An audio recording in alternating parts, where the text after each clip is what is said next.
Welcome to Reading the Bible with Church. This is Matthew chapter 14. At that time, Herod the Tetrarch had heard reports about Jesus, and he said to his attendants, "This is John the Baptist. He is risen from the dead. That is why miraculous powers are at work in him." Now Herod had arrested John and bound him and put him in prison because of Herodias, his brother Philip's wife. For John had been saying to him, "It is not lawful for you to have her."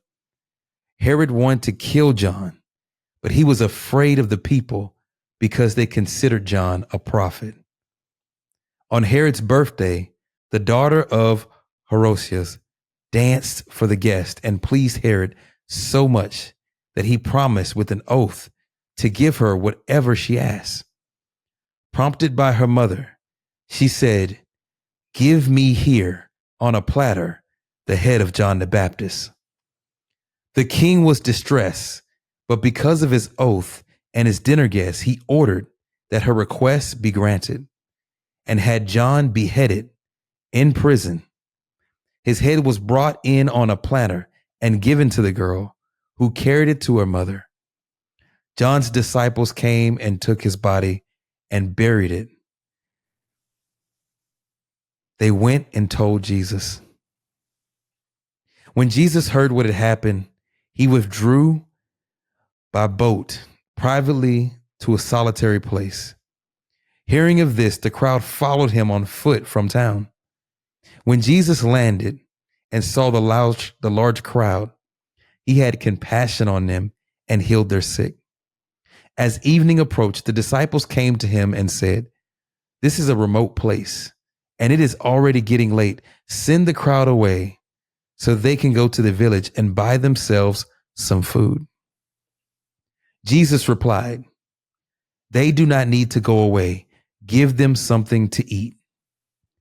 "We have here only 5 loaves of bread and 2 fish," they answered. "Bring them to me," he said.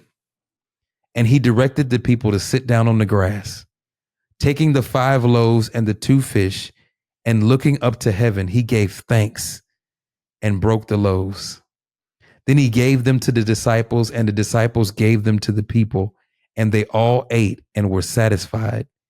And the disciples picked up 12 basketfuls of broken pieces that were left over. The number of those who ate was about 5,000 men, besides the women and children. Immediately, Jesus made the disciples get into a boat and go ahead of him to the other side, while he dismissed the crowd. After he dismissed them, he went up on a mountainside by himself to pray. Later that night, he was there alone, and the boat was already a considerable distance from land, buffeted by the waves because the wind was against it. Shortly before dawn, Jesus went out to them walking on the lake. When the disciples saw him walking on the lake, they were terrified. "It is a ghost," they said, and cried out in fear. But Jesus immediately said to them, "Take courage. It is I. Don't be afraid." "Lord, if it is you," Peter replied, "tell me to come to you on the water." "Come," he said. Then Peter got down out of the boat, walked on the water, and came to Jesus. But when he saw the wind, he was afraid and began to sink, cried out, "Lord, save me." Immediately, Jesus reached his hand out and caught him. "You of little faith," he said, "why did you doubt?" And when they climbed into the boat, the wind died down, and those who were in the boat worshiped him, saying, "Truly, you are the Son of God." When they crossed over, they landed at Gennesaret. And when the men of that place recognized Jesus, they sent word to all the surrounding counties. People brought all their sick to him, begging him to let the sick just touch the edge of his cloak, and all who touched it were healed.